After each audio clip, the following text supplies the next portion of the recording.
മാവേലിക്കരയിൽ അച്ഛൻ കോവിലാറിന് കുറുകെ നിർമ്മിക്കുന്ന പാലം തകർന്ന് പുഴയിൽ വീണ് 2 പേർ മരിച്ചു. ഹരിപ്പാട് സ്വദേശി ബിനുവും മാവേലിക്കര സ്വദേശി രാഘവുമാണ് മരിച്ചത്. സംഭവത്തെക്കുറിച്ച് അന്വേഷിക്കാൻ പൊതുമരാമത്ത് വിജിലൻസ് വിഭാഗത്തെ ചുമതലപ്പെടുത്തിയെന്ന് മന്ത്രി PA മുഹമ്മദ് റിയാസ് അറിയിച്ചു.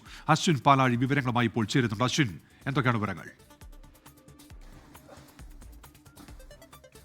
ഉമേഷ്, ഇന്ന് വൈകുന്നേരം 3 മണിയോടുകൂടിയാണ് മാവേലിക്കരയിൽ ഈ പാലം തകർന്നു വീണ് അപകടമുണ്ടാകുന്നത്.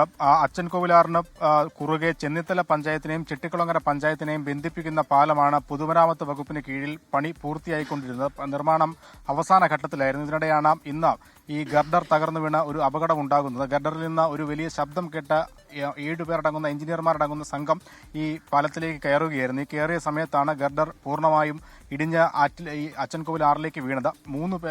3 പേരാണ് ആദ്യഘട്ടത്തിൽ ഇതിലേക്ക് വീണത്. ബാക്കി അവശേഷിച്ച 4 പേർ രക്ഷപ്പെടുകയും ചെയ്തു. 3 പേർ അച്ചൻകോവിൽ ആറ്റിലേക്ക് വീണു. അതിൽ ഒരാൾ നീന്തി കരയിലേക്ക് കയറി. 2 പേരെയാണ് കണ്ടെത്താനുണ്ടായിരുന്നത്. ഈ 2 പേരുടെയും മൃതദേഹങ്ങൾ അല്പസമയം മുമ്പാണ് കണ്ടെത്തിയത്. മാവേലിക്കര സ്വദേശി രാഘവ് ഒപ്പം ഹരിപ്പാട് സ്വദേശി ബിനു, ഈ 2 പേരുടെ മൃതദേഹങ്ങൾ കണ്ടെത്തിയിട്ടുണ്ട്. എന്തായാലും ദാരുണമായ അപകടമാണ്. എന്താണ് സംഭവിച്ചത് എന്നടക്കം അന്വേഷിക്കാൻ പൊതുമരാമത്ത് വിജിലൻസ് വകുപ്പിനെ നിയോഗിച്ചതായി മന്ത്രി PA മുഹമ്മദ് റിയാസ് വ്യക്തമാക്കിയിട്ടുണ്ട്.